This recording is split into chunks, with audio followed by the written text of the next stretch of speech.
السلام ورحمۃ اللہ وبرکاتہ۔ دیکھیں، پہلی تو بات یہ کہ صحابہ کرام بھاگے نہیں تھے حضور صلی اللہ علیہ وسلم کو چھوڑ کر۔ اصل میں تھا وہ غزوہ احد کے اندر جو ہے وہ صحابہ کرام کو حضور صلی اللہ علیہ وسلم نے حکم دیا تھا کہ تم نے وہ ایک درہ ہے، اس درے پر تم نے کھڑا ہونا ہے اور اس درے کو تم نے کسی صورت میں چھوڑنا نہیں ہے نا، ٹھیک ہے۔ وہ پہاڑی کی ایک چوٹی تھی نا، اور جو جبیر بن مطعم رضی اللہ تعالیٰ جو ہے وہ اس ایک وفد حضور صلی اللہ علیہ وسلم نے وہاں پر تعینات کیا تھا نا، تو اس وفد کا جو سردار تھے وہ حضرت جبیر بن مطعم رضی اللہ تعالیٰ تھے، کہ حضور صلی اللہ علیہ وسلم نے حکم فرمایا تھا کہ آپ لوگوں نے وہاں سے ہلنا نہیں ہے کسی صورت میں بھی۔ اصل میں وہاں سے ہلنے کا جو حضور صلی اللہ علیہ وسلم نے فرمایا تھا نا، اس کی وجہ یہ تھی کہ وہاں پر جو ہے اصل میں جو ہے نا وہ انتہائی طاقتور جگہ تھی نا، کہ وہاں پر جو بندہ اگر کھڑا رہا نا تو وہ سمجھے اس کو کفار کچھ بھی نہیں کہہ سکتے تھے نا، ٹھیک ہے۔ تو اگر مسلمان وہاں سے ہٹ گئے اور کفار وہاں پر آ گئے پھر مسلمانوں کی خیر نہیں ہوتی۔ تو اب حضور صلی اللہ علیہ وسلم نے حکم دیا تھا، تو اب اس صورت کے اندر پھر بعد میں جب جو ہے وہ کفار جو ہے وہ ہارنے لگے اور وہ بھاگنے لگے، کفار اپنا سارا ساز و سامان چھوڑ کر بھاگنے لگے، تو جب وہ مطلب کفار بھاگ گئے نا، کفار کافی دور چلے گئے، تو اب یہ مسلمانوں میں یہ بات ہو گئی کہ چلو جی مسلمان اب غنیمت جو ہے، غنیمت جو بچ گئی تھی، جو کفار پیچھے مال چھوڑ کر گئے تھے، وہ تقسیم کرنے شروع ہو گئے نا، صحابہ کرام بھی حضور صلی اللہ علیہ وسلم بھی۔ اوپر جو وفد کھڑا ہوا تھا جس کو حضور صلی اللہ علیہ وسلم نے اس پہاڑی درے پر جو ہے وہ تعینات کیا تھا، تو وہ وفد جو ہے ان لوگوں کو مطلب یہ ہوا کہ اگر ہم لوگ وہاں پر نہ گئے، نیچے نہ گئے، تو ہو سکتا ہے دیگر صحابہ کرام جو ہے وہ غنیمت تقسیم کر لیں اور ہم لوگ کو غنیمت میں سے کچھ حصہ بھی نہ ملے، تو اس وجہ سے وہ لوگ نیچے آ گئے نا، وہ لوگ نیچے آ گئے اور مطلب انہوں نے اپنی جگہ چھوڑ دی۔ حضرت جبیر بن مطعم ان کو منع بھی کر رہے تھے، لیکن مطلب وہ صحابہ کرام نے ادھر جو صحابہ کرام تعینات تھے انہوں نے اپنی جگہ چھوڑ کر نیچے آ گئے۔ تو پھر اس کا یہ نقصان ہوا کہ کفار جو ہے جب ان کو پتہ چلا کہ اوپر درہ خالی ہو گیا ہے اور مطلب وہ جو اصلی مین جگہ تھی وہ اس سے ہٹ گئے ہیں، تو کفار دوبارہ پلٹ آئے نا، اور اس جگہ پر کھڑا ہو کر تیر برسانے، نیزے برسانے شروع کر دی، اور پھر مسلمانوں کو کافی نقصان ہوا۔ تو اس طرح مسلمانوں کو کافی جو ہے اس غزوے کے اندر جو ہے وہ نقصان ہوا تھا نا۔ تو اب بتانے کا مقصد یہ ہے کہ صحابہ کرام بھاگے نہیں تھے، بلکہ ذرا سی خطا ان سے واقع ہو گئی تھی کہ انہوں نے جو ہے وہ جلد بازی کر لی اور نیچے آ گئے،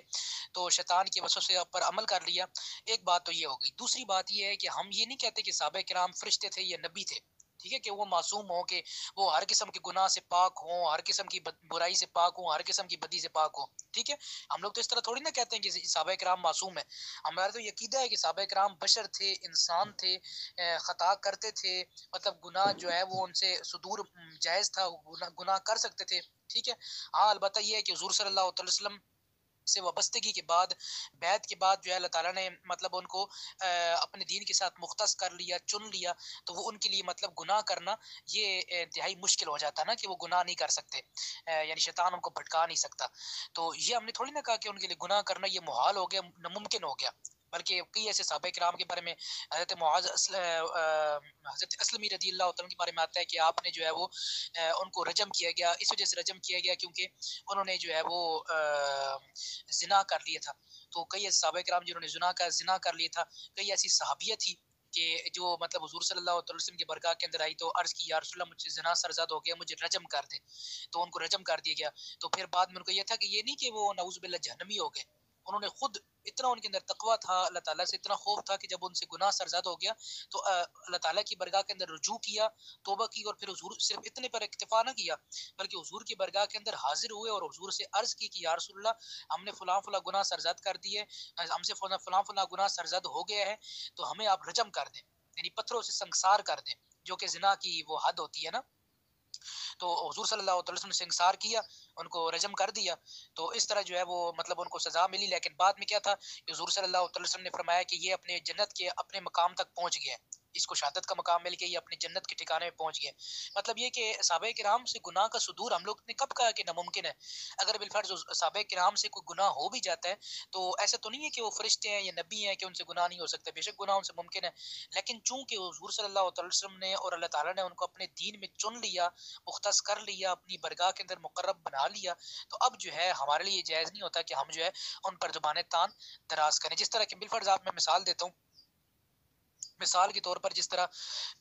اب آپ کا باپ کوئی غلطی کرتا ہے نا، تو جو آپ کا دادا ہے وہ لازمی بات ہے کہ آپ کے باپ کو ڈانٹے گا، مطلب بعض اوقات مارے گا، ٹھیک ہے، بعض اوقات اس کو جھڑکے گا، ٹھیک ہے، گالی گلوچ کرے گا. لیکن اب آپ کے لیے اپنے دادے کو دیکھ کر آپ یہ تو دلیل نہیں بنا سکتے نا, اور آپ کے لیے دلیل تو نہیں نکل سکتی کہ آپ بھی اپنے باپ کے ساتھ اس طرح سلوک اپنانا شروع کر دیں. آپ کا تو جیسے بھی یہ باپ ہے نا, اگرچہ آپ کے دادے کا بیٹا ہے, لیکن آپ کے لیے تو وہ باپ کی حیثیت رکھتا ہے. تو ہر ایک کا مقام اور مرتبہ, ہر ایک کے لیول, ہر ایک کے انداز سے, اس کے مائنڈ کے اعتبار سے جدا گانا ہوتا ہے. اب صحابہ کرام جیسے بھی تھے, جتنی بڑی ہستی تھے, حضرت ابوبکر صدیق اللہ کے جتنے بڑی ولی ہوں, لیکن تھے تو اللہ تعالیٰ کے بندے نا. ٹھیک ہے, اللہ تعالیٰ سے تو اوپر نہیں تھے نا, نعوذ باللہ. اللہ تعالیٰ کے بندے تھے, اللہ تعالیٰ مطلب اللہ تعالیٰ کو ان پر تصرف تھا, اللہ تعالیٰ کے محتاج تھے. ٹھیک ہے, اللہ تعالیٰ کے بندے تھے. تو اسی طرح جتنے بھی بڑے ہوں صحابہ کرام تھے تو حضور صلی اللہ علیہ وسلم کے غلام تھے نا, حضور صلی اللہ علیہ وسلم کے در کے غلام تھے. تو ان کے حضور کی غلامی کرنا ان کے لیے واجب تھا. تو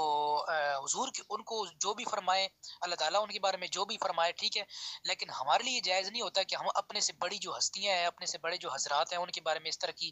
بکواسات کریں, یا اس طرح کی جو ہے وہ تان والے الفاظ استعمال کریں. تو اس سے جو ہے بچنا چاہیے. اللہ کریم سے دعا ہے کہ ہمیں صحابہ کرام کے معاملات کے اندر انتہائی احتیاط برتنے کی اور تقوی اختیار کرنے کی توفیق نصیب فرمائے. آمین بجاہ النبی الامین. واللہ اعلم بالصواب.